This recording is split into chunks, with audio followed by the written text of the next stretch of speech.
Hi, my name is Baierlein. I'm your social studies teacher for this trimester, and this is a video just to kind of incorporate or help students and teachers both understand what we're going to be doing in the classroom and how this class is going to work. So hopefully this will help increase everybody's understanding about the flipped classroom model. It's an exciting new method. I'm really excited to get started with it, and hopefully it'll be beneficial for you and your student both. All right, so the first question I get is, what's the flipped classroom? Well, the flipped classroom basically reverses the old model of education. The one that I grew up with, and probably you parents grew up with, was the one you see here on your picture. This idea that the teacher stands up front, gives the students the information, and then they have assignments like homework and things like that where they go and try to figure it out at home. This is flip that model.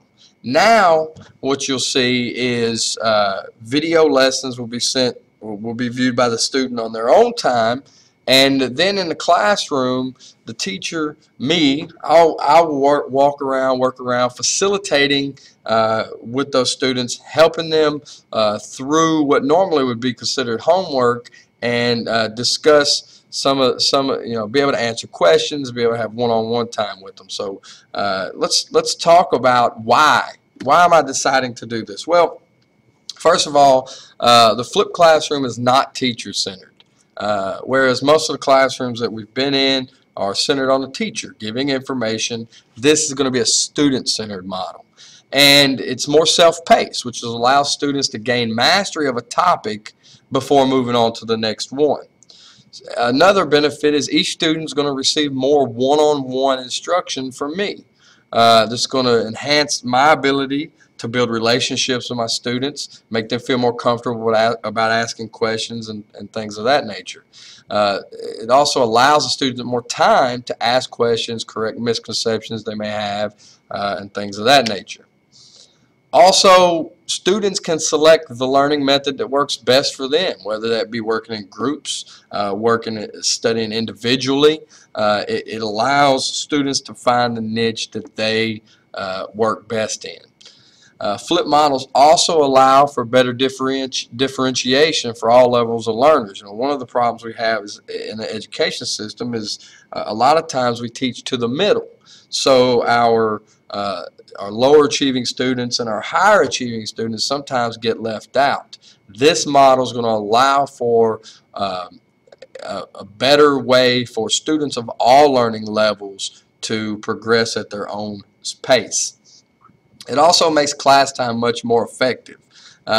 Whereas, lecture, you guys have all been in lectures before where the instructor gets off topic and you wind up not getting all the information you need. You also have sometimes disciplinary things that interrupt class. Teachers have to do administrative tasks, answering the phones, doing roll, all that kind of stuff. So, that's done away with in this model. And finally, the lecture is more effective because you don't have a ton of questions. We can answer those questions on an individual basis in class, so you don't have to worry about slowing down the lecture and things of that nature. Another thing that's really good for students is, in this model, they can pause a lecture, they can rewind, they can stop it, and move at their own pace. All right, so the question a lot of my students are asking is, will ask is, how's this going to work? Well, here's how it goes. 2 or 3 times a week, students will be asked to view a video lesson and complete guided video notes on that lesson. Each guided video notes will also have reading focus questions, which really are just questions that they need to be able to answer after they've watched the video and filled in their notes. In class, students will work to complete objectives or assignments as identified in the unit objectives grid. For each objective, when they complete an objective, a unit objective, they'll be able to take a short assessment, what most of us call a quiz, which tests the knowledge of each of those objectives. If they earn a 70% or above on that assessment, that formative assessment, then they will be able to move on to the next objective. At the end of each unit, all students are going to complete a summative assessment, or a test, exam if you will, over all the objectives in that unit. So that's how we'll move through. So a question that a lot of parents often have with the flipped classroom models is, what is the teacher doing? When does the teacher teach? Well, you know, the flipped model is going to be foreign to a lot of parents, students as well, but especially parents, because we're all accustomed to this traditional model of the teacher lectures, I write down the information, and then I study. Well, this model is going to require some adjustment in the definitions of what a teacher does. There will be very little traditional lecture in this class. That's going to be done via the video lessons. So classroom time will consist of me moving around the class, you know, checking in with each individual student. My goal is to have a conversation with every student every day. So as I'm doing that, I can check for understanding, reinforce the curriculum, and things of that nature. Also, the assignments that we're working on in class will do that as well. All right. Probably the question I get most when I talk about trying this is, what about students with no internet access? Because these videos are all going to be YouTube-based videos. Well, this is a common question that I have. What I would say is, for students who don't have internet access at home, you can view the lessons in a variety of ways. First, you can view them via smartphones. If you got iPhone, a Galaxy, certain Blackberries, certain types of smartphones that can support YouTube. If not, then you can come during your SST time, your homeroom, and view videos then. The videos are all 15 minutes or less long. They can also access videos in the library or the classroom before school from 7:30 to 8, or after school in the library from 3 to 4. The library does stay open late at Gary County High School. Students can also use in-class time if they can't do any of those other things to view the video lessons. But they need to understand, though, the more class time they use watching the videos, the less they're going to have to master their individual objectives. So that's important to remember. But the video lessons will never be longer than 15 minutes in duration. Now, the question everybody wants to know, how am I getting graded? Well, grades are going to be computed in the following manner. All right, students will complete in-class assignments or mastery of unit objectives. All right, so they'll do their what we call daily work or daily assignments, and then every time they feel like they're ready to take the unit objective quiz, they'll take that formative assessment. If they earn a 70% or above, students can move on. If not, they'll be reassessed when they think they're ready. And these formative assessments will be graded on a pass-fail basis. If they reach 70%, they're going to get full credit. If not, then they'll have to go back, reassess, relearn, and go back through it, and then we'll reassess. And once they get 70%, they can move on. At the end of each unit, all students will complete a summative assessment or unit test. And those earning 70% above may move on to the next unit. If they don't earn a 70% above, they're going to have to remediate and then retake the test at a later time, usually the next day or two. If students get a 70 but don't do as well as they would like, they can remediate and retake the exam as well, and an opportunity to raise their grade.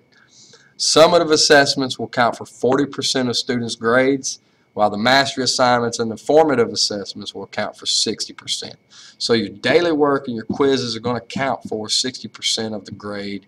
The summative assessments, the unit tests, are going to account for 40%.